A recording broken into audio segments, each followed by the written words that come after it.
2022 में फिर मुझे ख्याल आया, जैसे हम लोग जर्नलिस्ट हमेशा टाइमिंग के बारे में सोचते जी हैं। बिल्कुल। तो मैंने सोचा मेरे पास 2 साल हैं 24 आने तक, 24 को उनकी जन्म शताब्दी है, तो अगर मुझे किताब लिखना है तो अभी से शुरू करना पड़ेगा। मैं कहती हूँ कि मेरी सबसे बड़ी रिग्रेट लाइफ में यही है कि मैं उनको एक पत्रकार की तरह बात नहीं कर पाई उनसे, और वो 1998 में गुजर गए और मेरी पत्रकारिता 2001-2002 में शुरू हुई।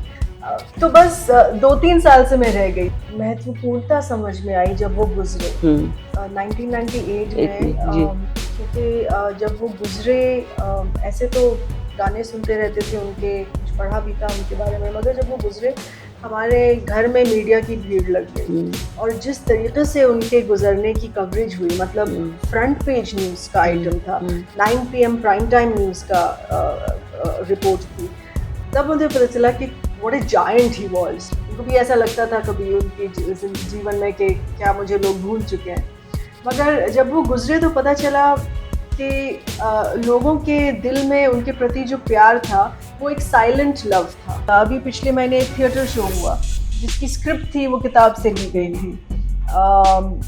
अगले महीने एक डांस शो हो रहा है जिसमें फिर से जो डांस आइटम्स के उनके गानों के बीच बीच में जो स्क्रिप्ट होगी वो फिर से किताब से ली गई है।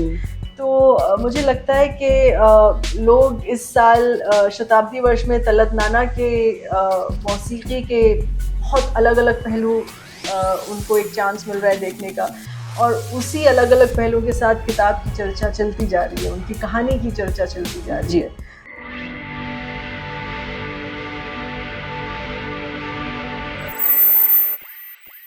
नमस्कार, मैं हूँ प्रतिभा चंद्रन, और बातों बातों में इस विशेष श्रृंखला में आज हमारी जो मेहमान है वो है कई हुनर के साथ अपनी ज़िंदगी बिताने वाली सहर जमन जी।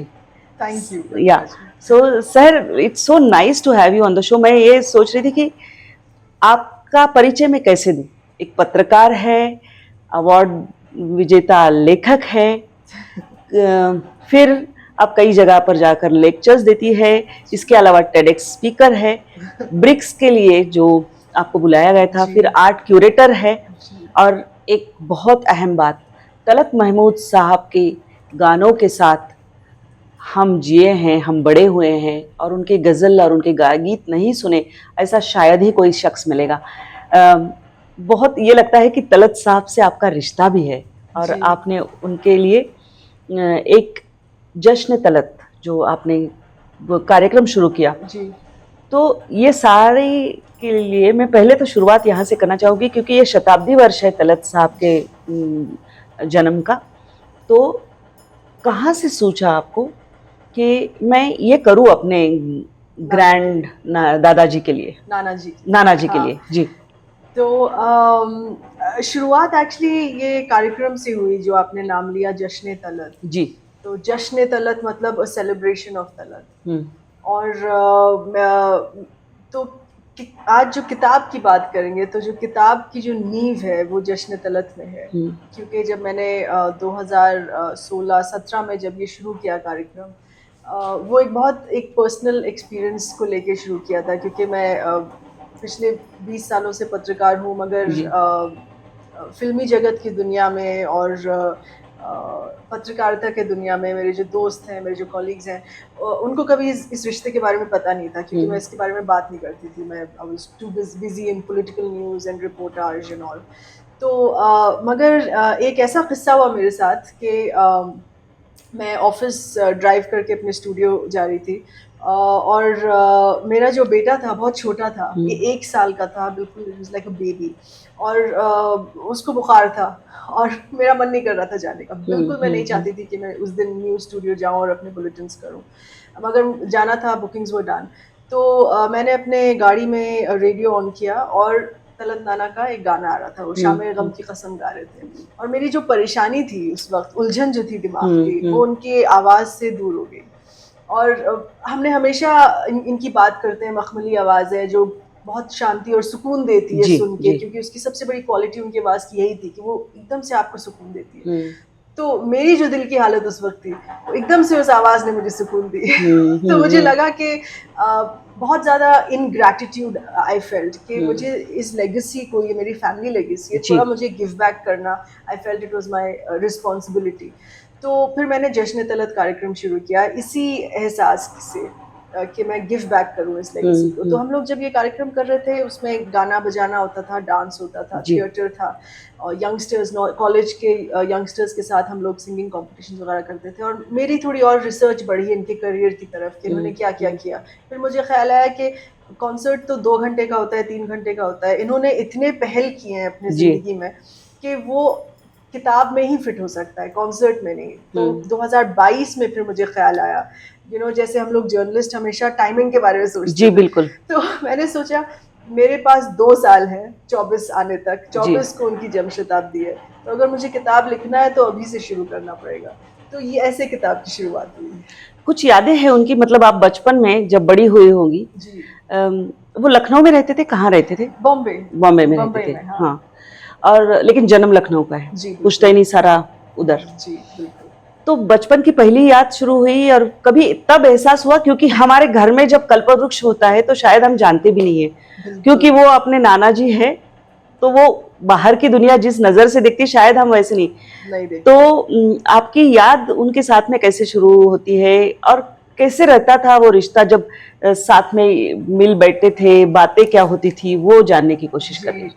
तो हम लोग बाहर रहते थे और बम्बई आते थे गर्मी, अपने स्कूल की गर्मी की छुट्टियों में। तो और वो मेरे नानी के भाई थे, मामू नाना थे। जी। तो हम लोग जब छोटे थे तो समझ में नहीं आ रहा था इनको क्या बुलाएं, मामू नाना बुलाएं, नाना जान बुलाएं। तो मेरा जो भाई था, और हम लोग सब छोटे थे, जी। तो हम लोग बाहर से आते थे, तो मेरे भाई ने बोला कि देखो ये बम्बई में रहते हैं तो ये बम्बई नाना है। तो हम इनको बम्बई नाना बुलाते थे। जी। और गर्मी की छुट्टी, कुछ कुछ गर्मी की छुट्टी उनके साथ गुजारते थे, तो वो बिल्कुल जैसे घर में जैसे नाना होते हैं कि बच्चों को बाहर ले जाओ, घुमाने ले जाओ, जूहू दिखा दो, कहीं शूट पे ले जाओ, कहीं एलिफेंटा ले जाओ, बॉम्बे शहर घुमा जी। के लाओ। जी। तो वैसे ही रिश्ता था। और बहुत बाद में एहसास हुआ कि ये इतने बड़े पद्म भूषण महान जी कलाकार, बिल्कुल। मगर घर में ऐसा तो नहीं था। मगर मैं कहती हूँ कि मेरी सबसे बड़ी रिग्रेट लाइफ में यही है कि मैं उनको एक पत्रकार की तरह बात नहीं कर पाई उनसे। जी और बिल्कुल, हाँ। वो 1998 8 में में गुजर गुजरे, गए। जी। और मेरी पत्रकारिता 2001-2002 में शुरू हुई। तो बस 2-3 साल से मैं रह गई कि मैं उनके साथ एक पत्रकार की तरह बात करूं, क्योंकि मेरा बचपन उनके साथ गुजरा, और जब वो गुजरे मैंने कॉलेज की पढ़ाई बस शुरू ही की थी। सो माहौल घर पे यही था कि नाना है, मजाक कर रहे हैं, क्या तुम्हारा फेवरेट फूड है, क्या खाओगी, कहाँ ले जाएं, तुमको बैंड्रा में जो ऑटर्स क्लब है वहाँ खाना खिलाने ले जाएं। तो यही सब बातें थी घर पे। फिर कभी उनके साथ में संगीत और फिल्म की दुनिया के लोगों से मिलना हुआ, कभी ये हुआ, ऐसे कुछ जी, यादें हैं? उनके बहुत करीब दोस्त थे मन्ना डे साहब, जी। जो भी बहुत एक बड़े हाँ महान बिल्कुल गायक बिल्कुल। थे, और वो बहुत ही करीब के दोस्त थे। और मुझे याद है कि वो हम जब भी बॉम्बे जाते थे तो मन्ना डे जी से ज़रूर मिलते थे, मन्ना अंकल से। और आई थिंक फिल्मी दुनिया से इन्हीं लोगों से ज़्यादा बात हुई। उनके जो जनरेशन के लोग थे उनमें से मन्ना डे जी थे, और उनके नेबरहुड में बैंड्रा में कुछ लोग थे, उनसे मुलाकात होती थी। मगर सबसे ज़्यादा स्ट्रॉन्ग मेमोरी मेरी मन्ना अंकल से मिलने की है। राइट। या फिर क्या होता है कि जब पत्रकार होते हैं जी और जब लोग उनके बारे में कहना शुरू करते हैं तो हमको एहसास होता है कि हम किस कल्पवृक्ष के नीचे खड़े थे, जी बड़े हुए, पले बड़े हुए। तो ये एहसास आपको कब आने लगा, कब बढ़ने लगा? और फिर जब किताब के बारे में सोचा तो एक कश्मकश भी होती है, कहाँ से शुरू करें? राइट। फिर एक फ्रेमवर्क बनता है। जी। आपका ये सारा प्रोसेस कैसे था? सबसे पहले जो मुझे उनके महत्वपूर्णता समझ में आई जब वो गुजरे 1998 में। जी। क्योंकि जब वो गुजरे, ऐसे तो गाने सुनते रहते थे उनके, कुछ पढ़ा भी था उनके बारे में, मगर जब वो गुजरे हमारे घर में मीडिया की भीड़ लग गई। 1998 में से 2-3 चैनल ही थे, न्यूज़ जी। चैनल्स, जी। मगर प्रिंट के बहुत थे। तो बहुत मीडिया का घर में आना हुआ, और जिस तरीके से उनके गुजरने की कवरेज हुई, मतलब फ्रंट पेज न्यूज़ का आइटम था, 9 PM प्राइम टाइम न्यूज़ का रिपोर्ट थी, तब मुझे पता चला कि what a giant he was, जी। And even I think he would have seen, he would have felt, because उनको हमेशा ये लगता था, क्योंकि 1998 में गोल्डन एरा की बात नहीं होती थी, बहुत पुराने गाने थे, उनका करियर 50s 60s का था, उनको भी ऐसा लगता था कभी उनकी जीवन में कि क्या मुझे लोग भूल चुके हैं। मगर जब वो गुजरे तो पता चला कि लोगों के दिल में उनके प्रति जो प्यार था वो एक साइलेंट लव था। खामोशी से उनके गाने सुनते थे, खामोशी से वो लोगों के दिल में जाके बैठ जाते थे, ऐसा कोई शोर नहीं था कि फेवरेट सिंगर और ऐसा कोई बातचीत नहीं थी, खामोशी से सब दिल लोगों के दिल में रहते हैं। और अभी भी जब हम इनकी शताब्दी मना रहे हैं, सिर्फ किताब ही नहीं लिखी है मैंने, एक थिएटर शो हुआ था पिछले हफ्ते, अभी आने वाले अगले हफ्ते में एक डांस शो होगा, तो जो थिएटर शो था उसमें 150 से ज़्यादा लोग आए थे, और इतनी भीड़ जम गई थी कि कुछ लोगों को पलट के जाना पड़ा, या कुछ लोग बैठ नहीं पाए, तो इतने सारे लोग मुझसे शिकायत कर रहे थे कि फिर से करो ये थिएटर शो। तो इस तरीके की मोहब्बत है लोगों में उनके बारे में, और अब उसका एहसास होता है। और आपका जो दूसरा भाग था प्रश्न का, कि ये प्रोसेस कैसे शुरू हुआ लिखने का, क्योंकि एक बहुत ही पर्सनल कनेक्ट था। बिल्कुल। तो मैंने एक बहुत ही कॉन्शियस डिसीजन लिया कि पहले मैं एक पत्रकार हूँ और फिर मैं एक नातिन हूँ। तो I have to be very true to the facts, like you do your report, जैसे हम लोग स्टोरी करते हैं, रिपोर्ट लिखते हैं, कि आप सच्चाई के साथ खड़े हो, कि जो भी चीज़ हो, चाहे अगर वो कंट्रोवर्शियल डिसीजन उनके लाइफ में है, कि जैसे उन्होंने डिसाइड किया अपने फादर के साथ आर्ग्यूमेंट करके कि मैं जा रहा हूँ, मुझे गायकी करना है, या अपने मनपसंद शादी की, या जिस तरीके से उन्होंने डिसाइड किया कि कैसे मेरा करियर होगा, क्या मैं डिसाइड करूँ, कुछ चीज़ें उस टाइम के लिए, अभी के लिए तो कंट्रोवर्शियल नहीं है जी, बिल्कुल, उस समय तो उस टाइम के लिए, जैसे अगर मैं आपके व्यूअर्स को पर्सपेक्टिव में डालूं कि 1924 में उनका जन्म हुआ, तो ये सब बातें जो थी 1930 के टाइम थी, ब्रिटिश इंडिया के टाइम थी, post independence and all of that, तो उस टाइम के लिए बहुत ब्रेव डिसीजंस थे।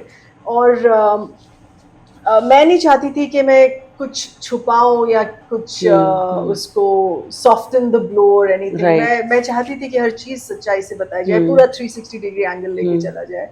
तो मैं तो कहूंगी कि मैंने किताब पत्रकार की जैसे ज्यादा लिखी है, नातिन की जैसे कम लिखी है। राइट, वो बहुत नातिन की जैसे ये एक्सपीरियंस है कि जो उनके जो पर्सनल फैमिली में जो उनकी पर्सनालिटी थी, away from his image, correct, वो मैंने वो आपको हाँ, और वो बेहतर आप ही निकाल सकते हैं। जो परिवार वाले हो उनको वो सारी खूबियां पता होती है जी, जो शायद बाहर वालों को कभी उस तक पहुंचने का मौका भी ना मिले जी। वो फिर ये बात तो किताब की है, लेकिन सबसे उनके जीवन का कौन सा हिस्सा आपका लगा कि बहुत या तो प्रेरणा देने वाला है और संघर्ष वाला भी है?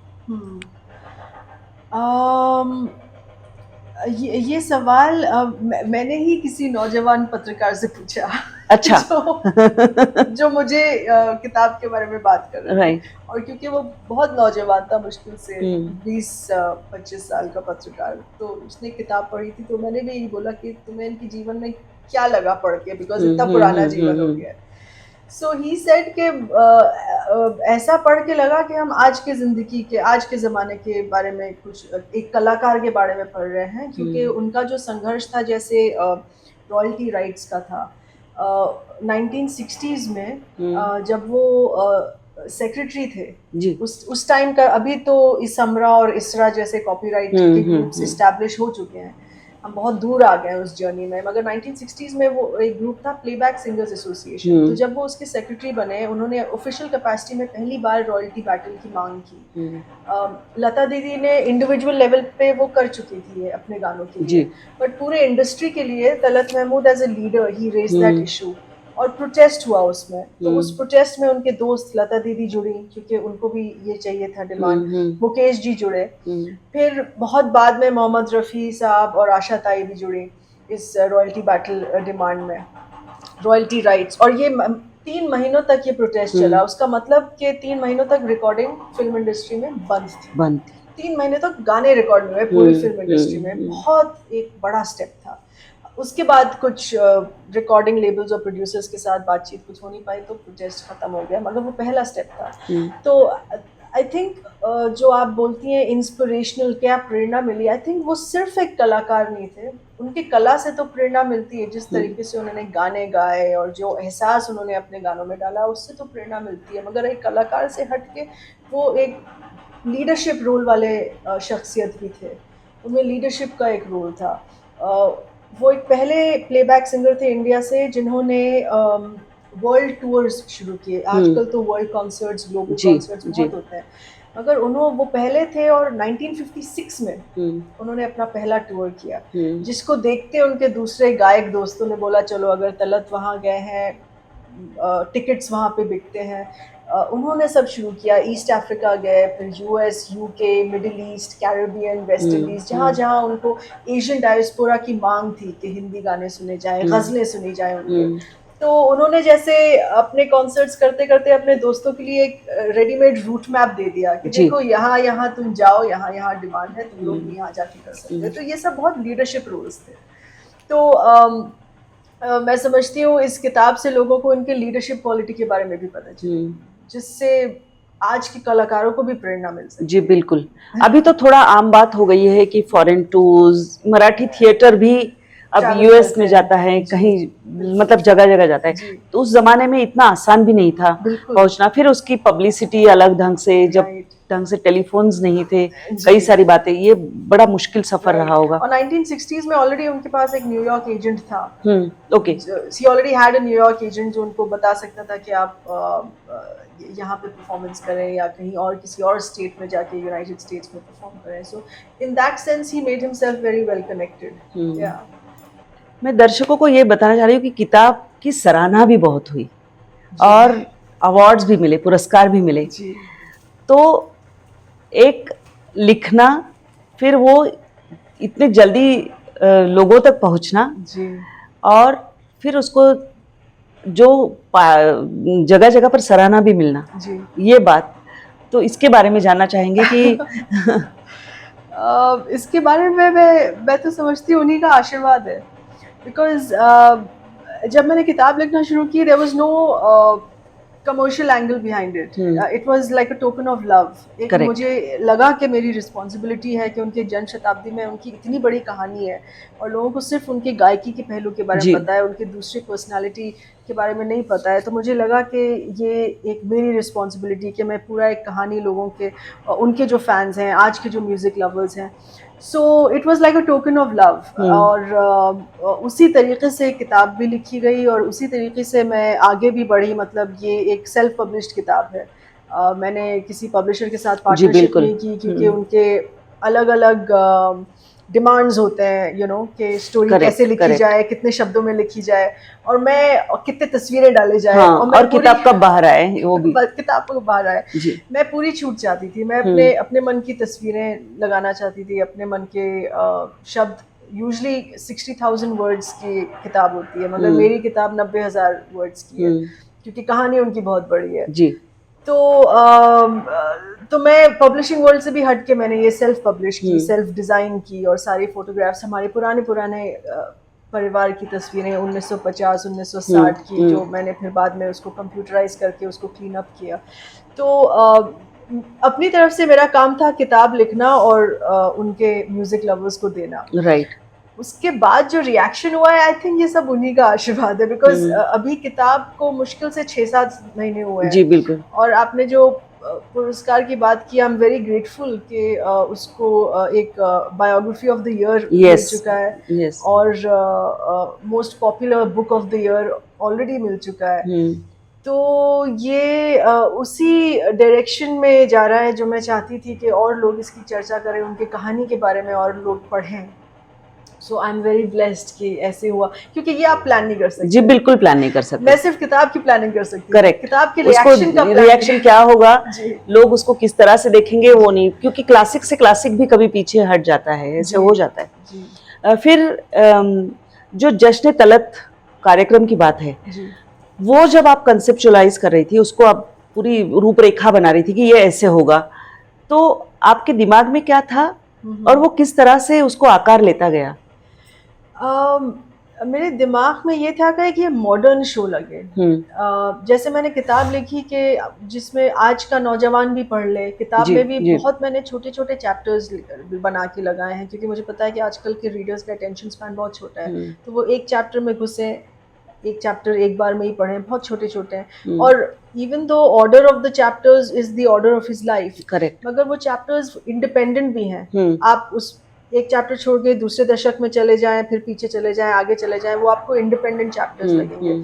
तो उसी तरीके से मैंने कॉन्सर्ट भी डिज़ाइन किया था कि ये नौजवानों को अपील करे, किसी को ऐसा नहीं लगे कि हम बहुत ही बड़ी एक हिस्ट्री के पुराने कैरेक्टर के बारे में जी, बात बिल्कुल, कर रहे हैं। बिल्कुल, हाँ। तो शुरुआत यही हुई कि हम पहले इसको कॉलेज में ले जाएं। तो हमने कॉलेज में तलत महमूद सिंगिंग कंपटीशन किया कि आज के बच्चे सिर्फ तलत महमूद के गाने गाएं, और कंपटीशन जीत के हमारे बड़े मंच में फिर बड़े बड़े गायकों के साथ गाना गाएं। फिर डांस कंपटीशन किया जिसमें बच्चों ने मॉडर्न बॉलीवुड सालसा का डांस उनके गानों पे किया। हम उनके गानों का फ्लैश मॉब ले गए एक मॉल में।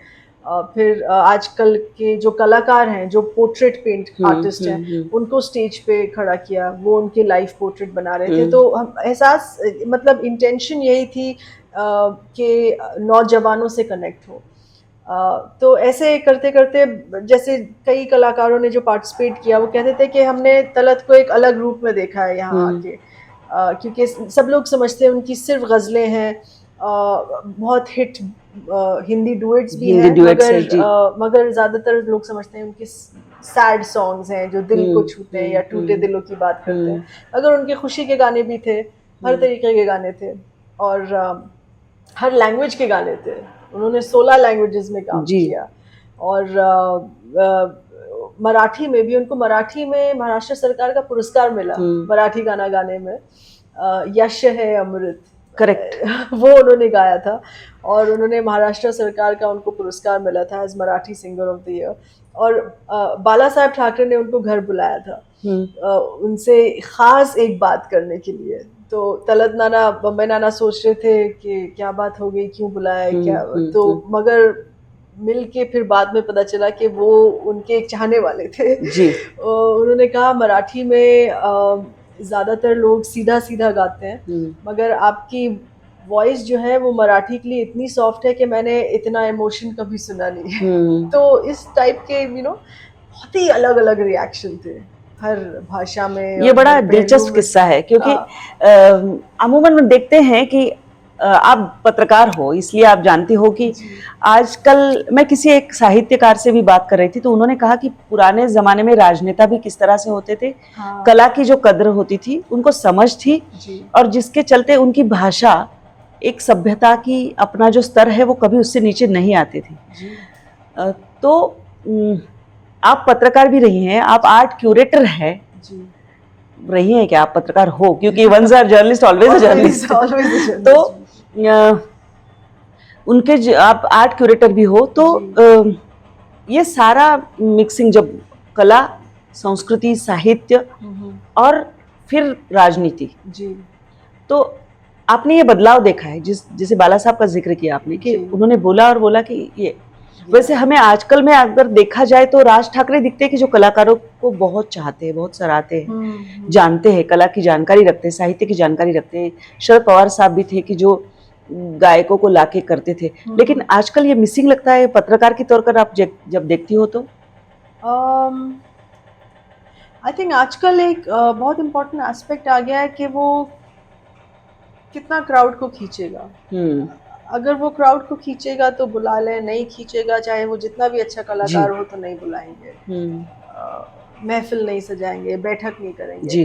पहले छोटे से में भी बैठक हो जाती थी, बिल्कुल। और अगर आपके महफिल में 15 लोग भी बैठे हैं तो वो हर 15 इंसान वो जानता होगा कि वो किस कला को सुन रहा है, मगर उन 15 लोगों से ज़्यादा महत्वपूर्ण आजकल 15,000 लोग लगते हैं लोगों को, बिल्कुल, हाँ। भीड़ जमा हो तभी कला का वो है।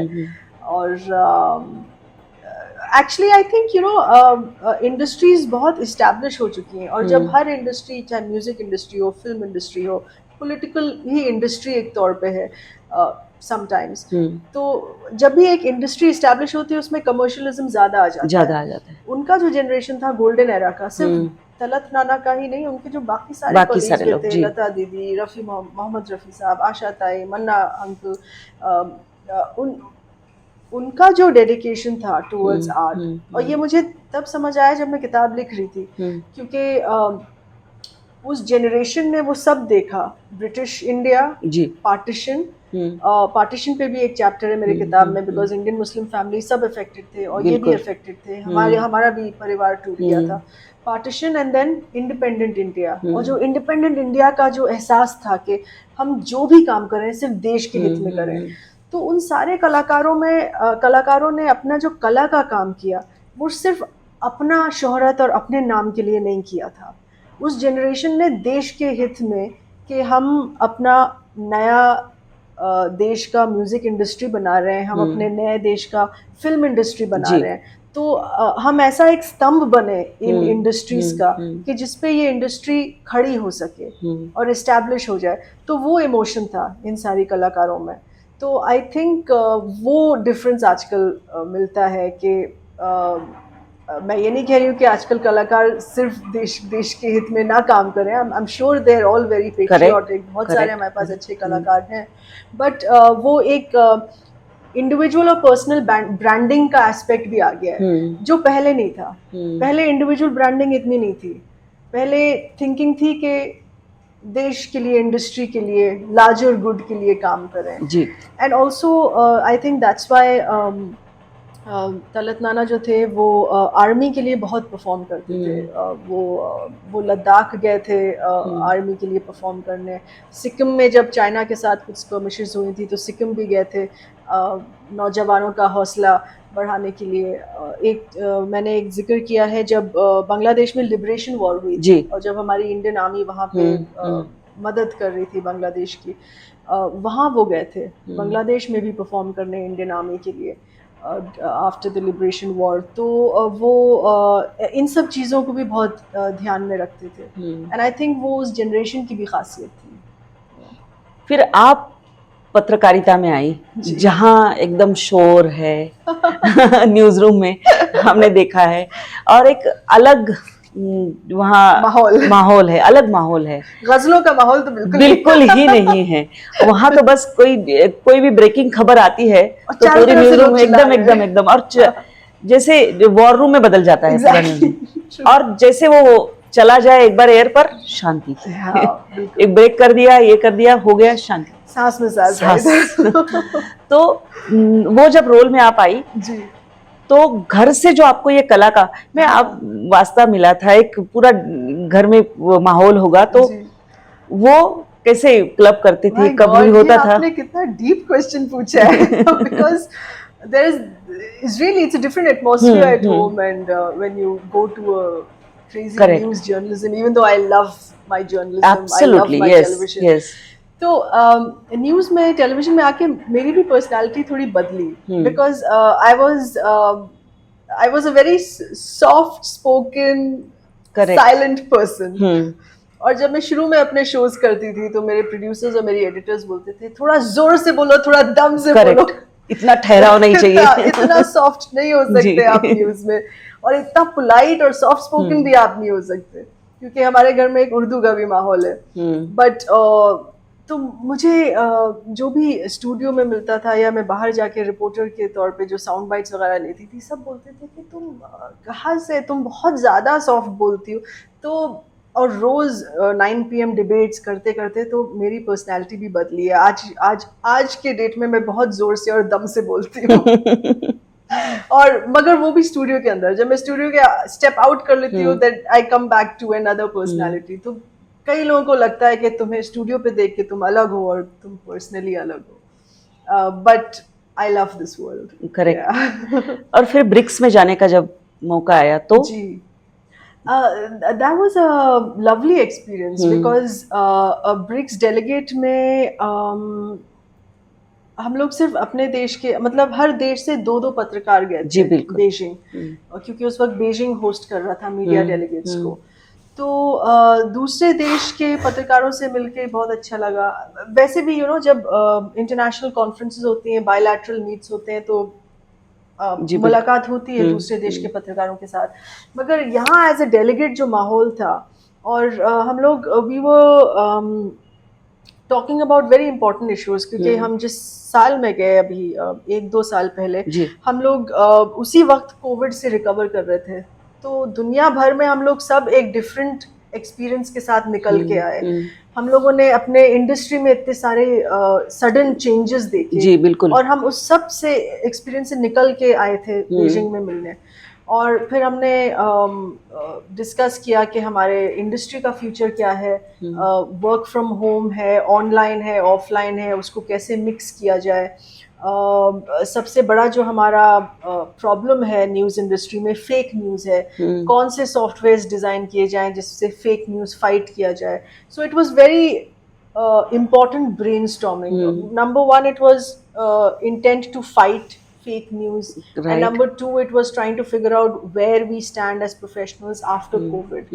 So that was a very significant, बहुत एक महत्वपूर्ण एक्सपीरियंस। जी बिल्कुल। और वो भी चाइना में जाना, क्योंकि जी। सारे लोग तो वुहान वायरस नाम भी देना चाहते थे, बिल्कुल। और वो स्केरी वर्ल्ड में इमीडिएटली आफ्टर कोविड जाना, जी जी थोड़ा ये भी होता है मन में। उनकी हॉस्पिटैलिटी तो बहुत खूबसूरत है, और डेलीगेट्स तो उन्होंने बहुत अच्छे से संभाल के रखा है इन दैट सेंस। हम लोग जब बीजिंग में थे तो किसी और डिस्ट्रिक्ट में कोविड चल रहा था उस time, because China is such a vast, such a huge country. तो उस वक्त Beijing was safe, but Covid किसी और प्रोविंस में चल रहा था उस टाइम।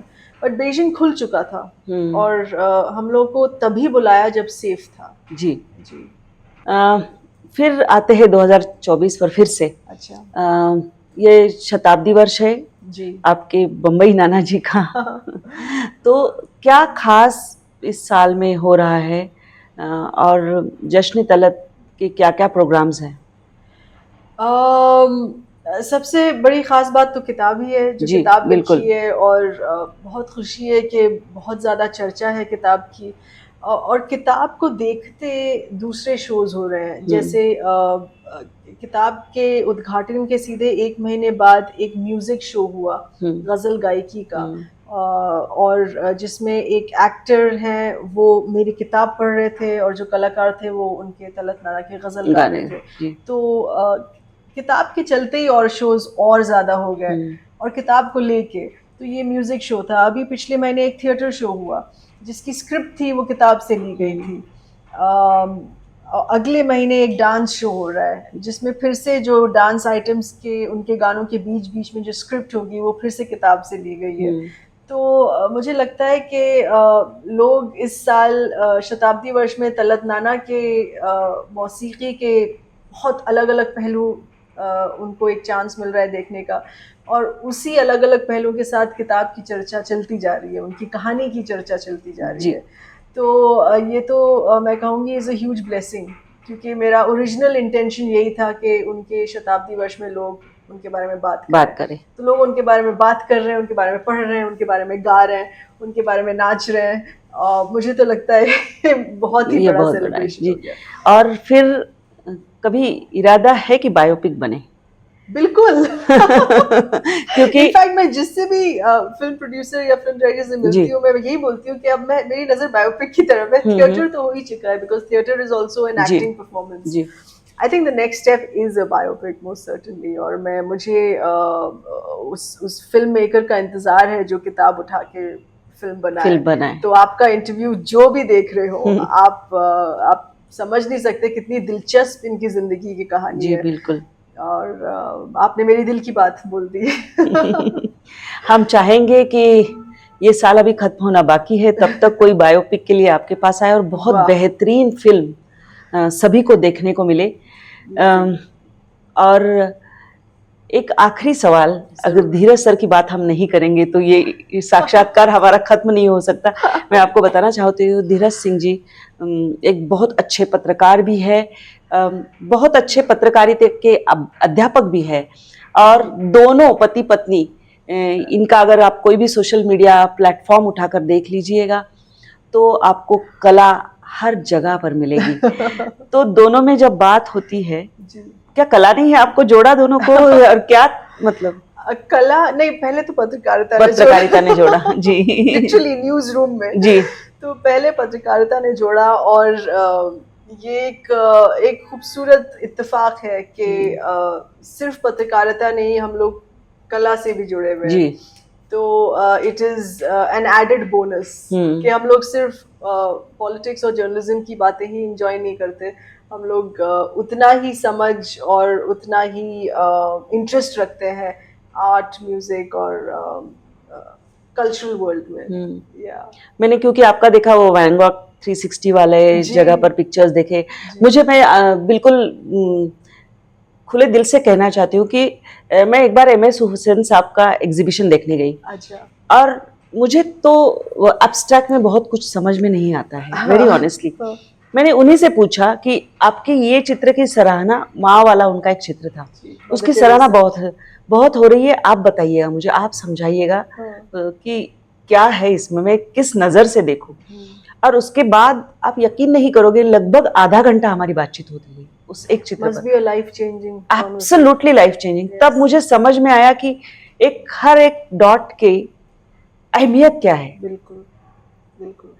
और वो मुझे ये लगता है कि जिनको वो दृष्टि है, वो एक बहुत बेहतरीन चीज है, और वो लोगों तक पहुंचाने की कोशिश आप दोनों भी कर रहे हैं, अच्छी बात है बहुत। नहीं, मगर आपने हुसैन साहब की बात की, और यहाँ पे उनका एक साइंड पेंटिंग भी है, उनसे मुलाकात मेरी उनके साथ एक बहुत अच्छी दोस्ती थी। हम दोनों के बीच 60 सालों का फर्क था। हाँ। मगर मैं जब भी उनसे बात करती थी, वो ऐसे बात करते थे मेरे साथ कि वो जैसे वो मेरे उम्र के हैं जी। और मुझे लगता है कि वो एक दिखाने का बात नहीं था कि वो दिखाते थे कि वो कितने नौजवान हैं। वो एक्चुअली वो बिलीव करते थे कि वो एक नौजवान इंसान है और जो जिंदगी को हर दिन एक नई दृष्टि से देखते हैं। और जितनी भी बार उनके साथ आप बैठ के बात करिए, जो मेरा आर्टिस्टिक इन्वॉल्वमेंट है अब हुनर टीवी में और क्यूरेशन में, आई थिंक इनके जनरेशन आर्टिस्ट के साथ बात करके ही इन्फ्लुएंस है, चाहे वो MF हुसैन साहब हो या SH रजा, तैयब मेहता, ये सारे जो हमारे मास्टर आर्टिस्ट थे, इन लोगों के साथ मैंने बहुत वक्त गुजारा है उनके स्टूडियो में, जब मैं उनकी इंटरव्यूज लेती थी और डॉक्यूमेंट्री शूट करती थी। जब आप एक कलाकार से बात कर रहे हैं तो आपका जिंदगी देखने का एंगल, एक नजरिया बदल जाता है और जिंदगी जोश से जीने का भी इंस्पिरेशन मिलता है। मैं हुसैन साहब की बात से ही, इवन दो बम्बई नाना तलत महमूद साहब की बात होती है, मगर आपने हुसैन साहब का जिक्र किया तो मुझे ये कहना बहुत ज़रूरी है, बिकॉज उन्होंने मुझे इतना इन्फ्लुएंस और इंस्पायर किया है। उनका एक शो का कला का उद्घाटन हो रहा था कहीं बाहर, किसी बाहर देश में, और जिसमें उनका भी एक बहुत बड़ा सोलो शो था, और ये आई थिंक 2006 या 2007 की बात रही होगी। तो उन्होंने मुझसे बोला, देखो ये एक बहुत बड़ा म्यूजियम का उद्घाटन हो रहा है शहर, और तुम अपना कैमरा पर्सन लेके आओ और इसको कवर करो, क्योंकि ये बहुत बड़ा म्यूजियम है और मेरा भी बहुत बड़ा शो है। मगर इस म्यूजियम का जो आर्किटेक्ट है वो बहुत बुजुर्ग आदमी है, वो 96 ईयर्स ओल्ड का है। ओके। मैंने कहा अच्छा, और मैं ये बात सुन के हंसने लगी, क्योंकि वो खुद उस टाइम 93 ईयर्स ओल्ड के थे। तो वो खुद 93 के थे और उनको अपने से 3 साल बड़ा बहुत ज्यादा बुजुर्ग लग रहा था, क्योंकि वो 96 था। तो मैं यही सोच रही थी कि जो जीवन जीने का जो जोश होता है वो कलाकारों में होता है। बिल्कुल। मैं ये चाहूंगी कि आपका जो बायोपिक वाला सपना हो वो जल्द से जल्द पूरा हो, और आपने हमारे लिए इतना समय निकाला, बहुत बहुत धन्यवाद। बहुत शुक्रिया आपका। आखिर में आप जो भी गाना तलत नाना के जिससे भी गाने से एंड करें वो बहुत खूबसूरत रहेगा। आप गाती हो तो आप गुनगुना दीजिए, हमको मजा आएगा। मुझे ऐसा लगता है कि वो इतने बड़े कलाकार थे, मैं क्या गाऊं। शाम गम की कसम, बिल्कुल, क्योंकि उसी से मेरे जश्न तलत की शुरुआत हुई। राइट।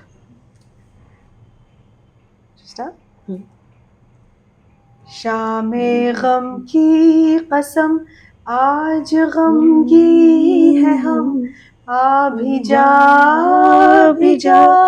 आज मेरे सनम, शामे गम की कसम। वंडरफुल। मैं गाने की ज़रूरत नहीं करती, मैं बाथरूम सिंगर भी नहीं हूँ। तो दोस्तों, आपको ये कार्यक्रम कैसा लगा? आप कमेंट्स बॉक्स में ज़रूर हम तक पहुँचाइएगा और आपकी राय हमें सुनना पसंद होगा। हमारे चैनल को सब्सक्राइब करना ना भूलें और हम कोशिश करेंगे कि कला की, गायकी की या किस साहित्य की जब बात हो तो हम सहर जी से आपको बार-बार रूबरू कराते रहें। Thank you. धन्यवाद।